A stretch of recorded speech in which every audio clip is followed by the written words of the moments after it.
Hi welcome back to my channel. ఈరోజు కథ ప్రేమ పరిచయమే 13వ భాగాన్ని వినేద్దాం. నెక్స్ట్ డే లేచిన ధాత్రికి ఏదో ఆలోచిస్తున్న శౌర్య కనిపిస్తాడు. ఏం ఆలోచిస్తున్నావు శౌర్య అంటుంది ధాత్రి.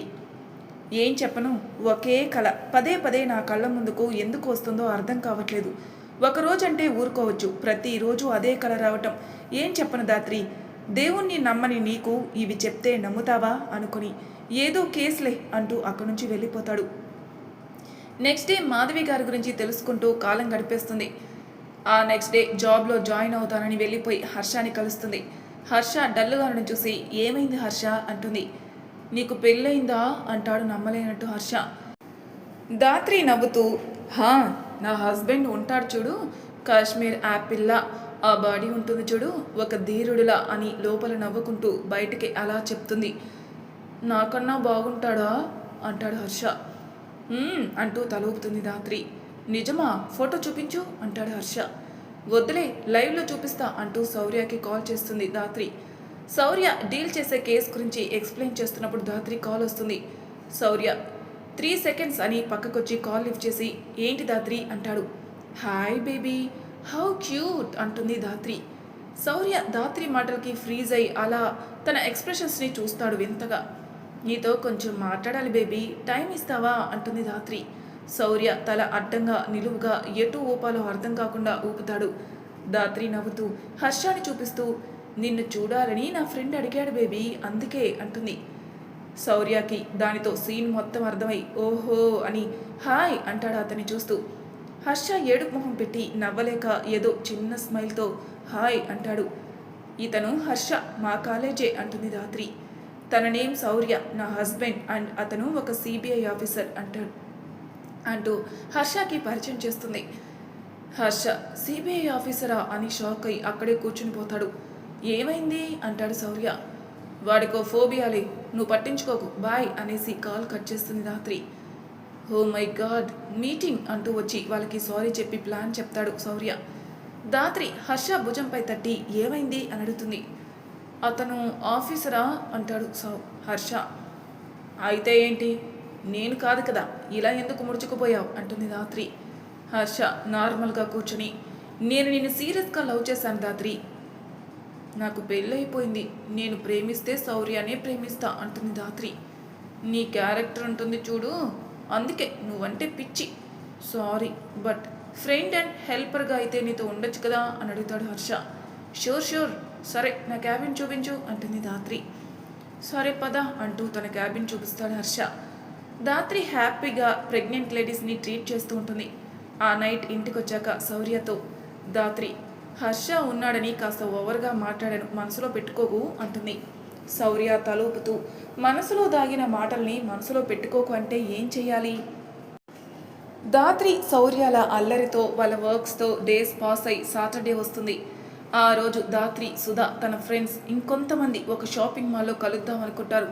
అలాగే కలుస్తారు. ధాత్రి సుధలకి పెళ్ళైన సందర్భంగా పార్టీ అడుగుతారు. షాపింగ్ అయ్యాక రెస్టారెంట్కి వెళ్దామనుకుని నచ్చిన డ్రెస్ ట్రైల్ వేస్తూ హడావిడి చేస్తుంటారు. అయితే ఆ మాల్ పక్కనున్న బంగారం షాప్కి రౌడీలు వచ్చి గొడవ చేస్తుంటారు. ఆ షాప్ ఎండీని కొట్టి బంగారు షాప్ని చెల్లా చెదరు చేస్తుంటారు. అయితే అక్కడ గొడవ ఈ మాల్కి ఉన్న గ్లాసెస్ నుంచి వీళ్ళు చూస్తారు. అందులో హిమజ అనే అమ్మాయి, ఏంటే అంతమంది వచ్చి షాప్ని పాడు చేస్తున్నారు, ఎవరు రెస్పాండ్ కూడా అవ్వట్లేదు? నువ్వు రెస్పాండ్ అయ్యావు కదా, వాళ్ళు అంతే, మనకెందుకు అనుకుంటారు అని పక్కనున్న డ్రెస్ తీసి సుధా ఇది నువ్వు ట్రై చేయి అంటుంది ధాత్రి. అప్పుడే హిమజ కొట్టేస్తున్నారు అంటూ అరుస్తుంది. ఇంకో అమ్మాయి ఎవరినే కొట్టేది, ఆ రౌడీలు ఎవరినో కొడుతున్నారు అంటుంది హిమజ. హిమ నీకు ఆ గోల్ ఎందుకు అంటుంది సుధా. ధాత్రి ఒక చూపు చూసి అక్కడి నుంచి వెళ్ళిపోతుంది. సుధా అది గమనించి తల కొట్టుకుంటూ దీని ముందు ఇలా వాగానేంటి అనుకుంటూ ఉండగానే హే, ఎవరో వచ్చి దెబ్బలు తిన్నా అతన్ని పక్కకు లాగి ఆ రౌడీని కుమ్ముతున్నాడే అంటుంది హిమజ. అవునా అంటూ అక్కడే ఉన్న ఇంకో ఇద్దరు ఎగ్జైట్ అవుతారు. సుధా వాళ్ళతో ధాత్రి అక్కడికి వెళ్ళింది, మనం కూడా వెళ్దాం రండే అంటూ కదులుతుంది. వాళ్ళంతా అక్కడికి వెళ్తారు. ధాత్రి అంతకన్నా ముందుగానే వెళ్తుంది. ధాత్రి వెళ్ళేసరికి ఎవరో ఒక అతను కొడుతూ ఉంటాడు. ఫేస్ కనిపించదు కానీ ధాత్రి అతని బాడీని చూసి ఎక్కడో చూసినట్టుంది అనుకుంటుంది. అంతలోనే వాళ్ళ బ్యాచ్ వచ్చి ధాత్రి వెనక్కి చేరుతారు. హిమజ అబ్బా ఏం కొడుతున్నాడే, అటు తిరిగున్నాడు, ఫేసే కనిపించట్లేదు అంటూ అక్కడి నుంచి ఇంకో వైపుకి వస్తుంది. కొట్టే అతన్ని చూసి కళ్ళు రెప్పలు టపటపలాడిస్తుంది. ఇంతలో దెబ్బతిన్న ఒక రౌడీ కొట్టే అతన్ని పొడవడానికి వస్తుంటాడు. దాత్రి తెలియకుండానే వేగంగా అతనికి అడ్డుగా నించుంటుంది. అతను కూడా తెలియకుండానే ఒక చేత్తో తన్ని పక్కకు లాగేసి వెనక్కి తిరిగి వాడికి పంచిస్తాడు. ఇక్కడ వాళ్ళకి తెలియకుండానే అలా జరిగిపోతుంది. గుర్తుంచుకొని వాడిని కొట్టాక వాడే లాస్ట్, అందరూ దెబ్బలతో పడిపోయి ఉంటారు. అప్పుడే దాత్రి అంటూ అరుపుతో ఏంటి పిచ్చి పని, అలా అడ్డొస్తే నీకేదైనా అయితే అంటాడు కోపంగా. అప్పుడు దాత్రి తేరుకుని ఎదురుగా ఉన్న వ్యక్తిని చూసి శౌర్య నువ్వా అని మనసులో అనుకుని ఏం మాట్లాడకుండా సైలెంట్గా ఉంటుంది. దాత్రి చేసిన పనికి సుధా షాక్ అవుతుంది. శౌర్య మాటలకి తేరుకొని దాత్రి దగ్గరకు వచ్చి మత్తేమన్నా పోయిందా, అలా అడ్డెళ్తే శౌర్య క్షణం ఆలస్యం రియాక్ట్ అయితే ఏమయ్యేదో తెలుసా? దాత్రి ఏమీ తెలియనట్టు ఏమయ్యేది అంటుంది. శౌర్య కోపంగా ఇంకోసారి ఇలా చేయకు దాత్రి అంటాడు. ఎలా అని మనసులో వీళ్ళేం మాట్లాడుతున్నారు, నాకేమైంది, నేనేం చేస్తాను అనుకుంటుంది. అసలు మీరేంటి ఇక్కడ అంటాడు శౌర్య. సుధా శౌర్య మొహంలోని కోపాన్ని మొదటిసారి చూస్తుంది. కానీ నార్మల్గా పక్కన షాపింగ్ మాల్కి వచ్చాం, ఈ గొడవ చూసి దాత్రి వస్తే మేము కూడా వచ్చాం, నువ్వు ఇక్కడ కనిపించావు అంటుంది సుధా.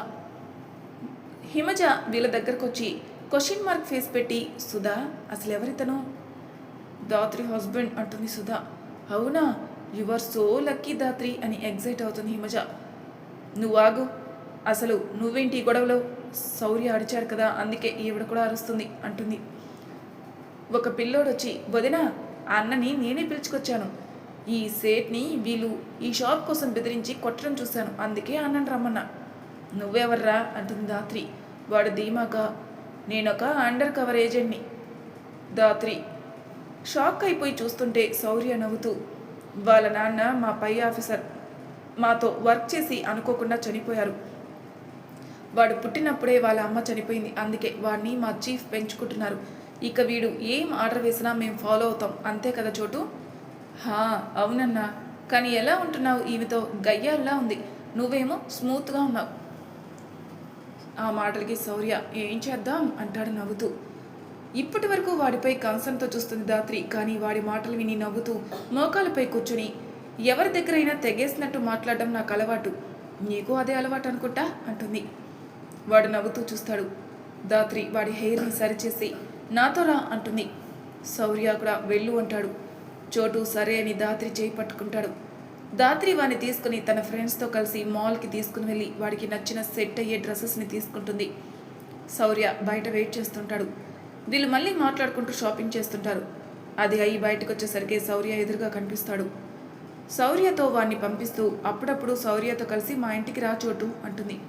వాడు తప్పకుండా వదినా అంటూ శౌర్యతో కలిసి వెళ్ళిపోతాడు. వాడు శౌర్యతో కలిసి వెళ్తూ అన్నా వదిన మనసు చాలా మంచిది, నాకు నచ్చినవి కొనిచ్చింది, వాడి కాస్ట్ చూడలేదు వాటి. తనంతే, తనకి నచ్చిన వాళ్ళ సంతోషంలోనే తన సంతోషం వెతుక్కుంటుంది అంటాడు శౌర్య. మన చోటుగాడి ఏజ్ 12, అందుకే కదా అన్న మీకోసం ప్రాణం ఇవ్వడానికి కూడా వెనకాడలేదు, నువ్వంటే తనకు అంత ప్రేమ అంటాడు. ఆ మాటకు శౌర్య కారు ఆపేసి అవును, నా కోసం తన ప్రాణం అడ్డు పెట్టింది, బహుశా నన్ను ఓ మంచి స్నేహితుడు అనుకుంటుందేమో, ప్రేమని ఎక్స్పెక్ట్ చేయలేను దాత్రి దగ్గర నుంచి, అందుకే స్నేహితుడు అనుకుంటున్నాను అని తనలో తాను అనుకుంటాడు. చోటు అన్న ఎందుకు కారు ఆపావు అంటాడు. మన ప్లేస్ వచ్చేసిందిరా, అదేమన్నా కిలోమీటర్ దూరమా అంటాడు శౌర్య. నాకు తెలుసు, మరి ఈ దూరానికి నేను తిరిగి ఇక్కడికి రాగలను, నా కోసం ఎందుకు ఆ షాపింగ్ మాల్ దగ్గర ఆగావు? కనిపెట్టేస్తాడు. హలో హలో అంటూ ఫోన్ చెవులో పెట్టుకుని వెళ్ళిపోతాడు శౌర్య. చోటు నవ్వుకుంటూ వెళ్ళిపోతాడు. దాత్రి బ్యాచ్ రెస్టారెంట్కి వెళ్ళి తింటూ ఉంటారు. తింటున్నంతసేపు హిమజ శౌర్యాన్ని పొగుడుతూనే ఉంటుంది. దాత్రి నవ్వుకుంటూ ఉంటుంది. ఇక ఎవరి దారిన వాళ్ళు వెళ్ళిపోతారు. అప్పుడే సుధా అడుగుతుంది, ఎందుకు చెప్పలేదు నాకు అని. ఏం చెప్పలేదు సుధా అంటుంది దాత్రి. అదేనే, అదే అంటే శౌర్యాన్ని ప్రాణంలా ప్రేమిస్తున్నావా అని అంటుంది సుధా. దాత్రి హహహ జోక్ బాగుంది, ఎవరు చెప్పారే అంటుంది. నువ్వే తెలియజేశావు అంటుంది సుధా. దాత్రి నవ్వటం ఆపి సుధా మైండ్ ఏమైనా దొబ్బిందా, నేను శౌర్యాన్ని ప్రేమించడం ఏంటి అంటుంది. మరి ఎందుకు తనని ఎవరో పొడవబోతుంటే నువ్వు అడ్డుగా వెళ్ళావు? నిజానికి నీకు తనపై ప్రేమ లేకుంటే శౌర్య అని అరిచి చెప్పొచ్చు. కానీ నీకు ఆ క్షణం తన ప్రాణం కాపాడుకోవడానికి మైండ్ పనిచేయలేదు, మనసు మాత్రమే పనిచేసింది అంటుంది సుధా. దాత్రికి అదేం గుర్తుండదు. సో ఏం మాట్లాడుతున్నావు నువ్వు? నీకన్నా అర్థమవుతుందా అనేసి ఇల్లు రావడంతో సుధాని వెళ్ళమని చెప్పి నా మనసులో ఎవరూ లేరు అంటూ వెళ్ళిపోతుంది. సుధా వెళ్ళే దాత్రి వైపే చూస్తూ ఉన్నారు, బట్ నువ్వు తెలుసుకోలేకున్నావు అనేసి లోపలికి వెళ్తుంది. దాత్రి ఇంటికి వచ్చేసరికి మాధవి గారు బయట రోల్లో గోరింటాకు రుబ్బుతుంటారు. దాత్రి వచ్చి ఏం చేస్తున్నావు అత్తమ్మా అంటూ గోంగూర పచ్చడా అంటూ తీసుకోబోతుంది టేస్ట్ చేయడానికి. మాధవి గారు నవ్వుతూ కాదు అని లోపు దాత్రి దాని స్మెల్ ఏంటి వేరేలా ఉంది అంటుంది. అది గోరింటాకు, గోంగూర కాదు అంటుంది మాధవి. దాత్రి అవునా అంటుంది. వెళ్ళి ఫ్రెష్ అవు, నైట్ పడుకోబోయే ముందు పెట్టుకుందు గాని అంటారు మాధవి. దాత్రి సరే అత్తమ్మ అంటూ వెళ్ళి ఫ్రెష్ అయి బయటకు వచ్చి మాధవి గారికి వంటలో హెల్ప్ చేస్తుంది. శౌర్య లేటుగా వస్తానని మాధవి గారికి చెప్పి ఉండడంతో పార్థు గారికి భోజనం పెట్టేసి మాధవి గారు దాత్రి మాట్లాడుకుంటూ తింటారు. వాళ్ళు తినేసరికి శౌర్య వస్తాడు. శౌర్యని ఫ్రెష్ అయి రమ్మని దాత్రిని పక్కన కూర్చోబెట్టుకుని గోరింటాకు పెడతారు మాధవి గారు. ఒక చేయికి పెట్టేసరికి శౌర్య రావడంతో లేవబోతుంటారు. అమ్మ నేను పెట్టుకుంటాను అని తనే పెట్టుకొని తింటాడు శౌర్య. మాధవి గారు సరే అని దాత్రి 2 చేతులకి గోరింటాకు పెడతారు. ఆ తర్వాత దాత్రి తన రూమ్కి వెళ్ళిపోతుంది. శౌర్య తినడం పూర్తి చేశాక మాధవి గారిని పక్కన కూర్చోబెట్టుకుని ఆవిడ చేతికి గోరింటాకు దిద్దుతూ అమ్మా కోడల్ని ఇంత ముద్దు చేస్తారు ఎవరైనా? ఆ మాటలకి మాధవి గారు దాత్రి నా కూతురు, నాకు ఒకవేళ కూతురు ఉంటే తనని ఇంతే ముద్దు చేస్తూ కాలాన్ని గడిపేదానేమో, కానీ అప్పుడు లేదు ఇప్పుడుంది అంటూ నవ్వుతారు. నువ్వు బంగారం అమ్మ అంటారు శౌర్య. నీ బంగారాన్ని బాగా చూసుకుంటున్నందుకో అనేనా అంటారు మాధవి గారు. తను నా లైఫ్లోకి రాకముందు నుంచే నువ్వు నా బంగారం అమ్మా అంటాడు శౌర్య. మాధవి గారు నవ్వుతూ చాలే కానీ ఇక వెళ్ళి పడుకో, నేను పెట్టుకుంటా అంటూ శౌర్యాన్ని పంపేస్తారు. రూమ్కి వెళ్ళిన దాత్రికి తెరిచి ఉన్న కిటికీ నుంచి బయట అందాలు ఎంతో అందంగా కనిపించడంతో చేతుల్ని జాగ్రత్తగా ఉంచుకుంటూ కిటికీ దగ్గరికి వెళ్ళి నించుని బయటికి చూస్తూ ఉంటుంది. కాసేపటికి శౌర్య వస్తాడు. శౌర్య రావడంతో వెనక్కి తిరిగి చూస్తుంది. శౌర్య కూడా చూస్తుండడంతో ఏంటి అని కళ్ళెగరేస్తుంది. శౌర్య నవ్వుతూ దగ్గరకు వస్తుంటాడు. ఇతగాడికి ఏమైంది అనుకుంటుంది రాత్రి. శౌర్య అలా నడుస్తూ దగ్గరకు వచ్చి 2 చేతుల్ని దాత్రికి అటూ ఇటూ పెట్టి కిటికీ మీద ఉంచుతాడు. గోరింటాకున్న చేతులను జాగ్రత్తగా పెట్టుకుంటూ ఏంటి శౌర్య నువ్వు చేస్తున్న పని అని వచ్చి రాని మాటలతో అడుగుతుంది. శౌర్య కావాలనే ప్రతి భర్త భార్యతో చేసే పని అంటాడు. దాత్రి మమ్మీ అంటూ ట్యాప్ ఆన్ చేసేస్తుంది. శౌర్య నెమ్మదిగా తన చేయిని దాత్రి భుజంపైకి తీసుకుని వస్తూ ఉంటాడు. ప్లీజ్ శౌర్య, అభాగ్యురాలైన అమ్మాయితో ఇలా బిహేవ్ చేయడం మంచి పని కాదు అంటుంది. మరి ఇంకేంటి మంచి పని అంటూ దాత్రి భుజంపై ఉన్న గొల్లబామని వేలితో కొట్టేస్తాడు శౌర్య. అది అర్థమైన దాత్రి ఏమైంది ఏంటది అంటూ చూస్తుంది.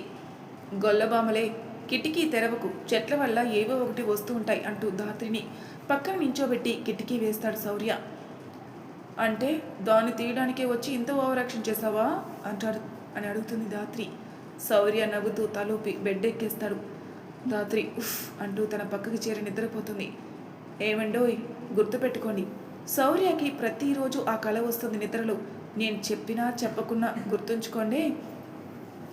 ఆ నెక్స్ట్ డే ఎవరి జాబ్కి వాళ్ళు గోయింగ్ అన్నమాట. నైట్ మళ్ళీ ఇంటికి రిటర్న్ అవ్వాలి కదా. సో దాత్రి హాస్పిటల్లో వర్క్ అయ్యాక తన స్కూటీపై వస్తూ ఉంటుంది. దాని మధ్యలో స్కూటీ ఆగిపోతుంది. దానితో పాప హార్ట్ ఆగినంత పని అవుతుంది. ఎందుకంటే ఆల్రెడీ లేట్ అవ్వడంతో 8 చీకటి పడుతుంది. ఇక తప్పక దాన్ని తోసుకుంటూ వెళ్తుంది.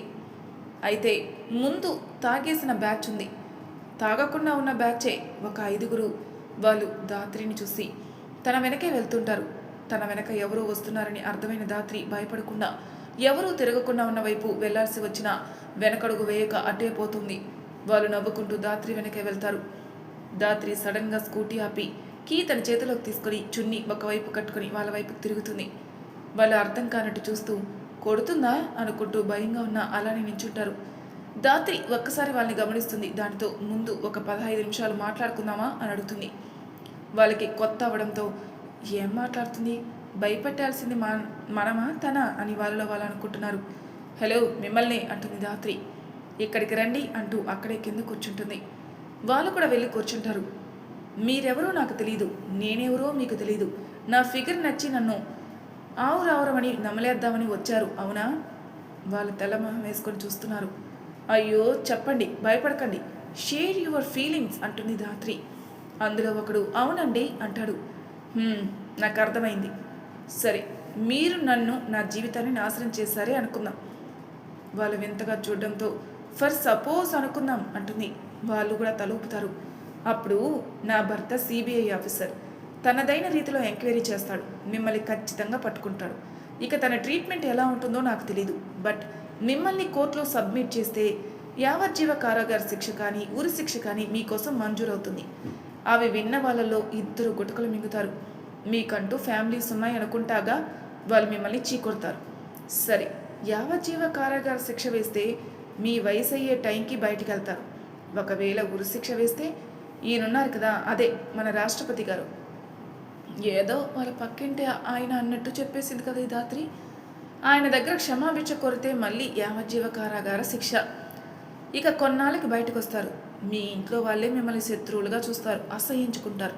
నిజం చెప్పాలంటే మీకే అనిపిస్తుంది అప్పుడు కొన్ని క్షణాల సుఖం కోసం ఒక అమ్మాయి జీవితాన్ని, తన కుటుంబ ఆశల్ని, తన భర్త జీవితాన్ని నాశనం చేశామని. ఖచ్చితంగా ఇలాంటి బ్రతుకు అవసరమా అని కూడా అనిపిస్తుంది. సరే, మీకు అలా అనిపించలేదే అనుకుందాం. నా భర్తకి నేనంటే ప్రాణం అయితే మీరు దొరకంగానే హింసించి మరీ చంపుతాడు, అందులో డౌటే లేదు. సరే, అతనికి నేనంటే ప్రేమే లేదు. అప్పుడు మీ పరిస్థితి ఏంటి? అంతేగా, మీకు కూతుళ్ళుండరా, మనవరాలు ఉండరా? వాళ్ళలో ఎవరికైనా ఖచ్చితంగా ఇలానే జరుగుతుంది.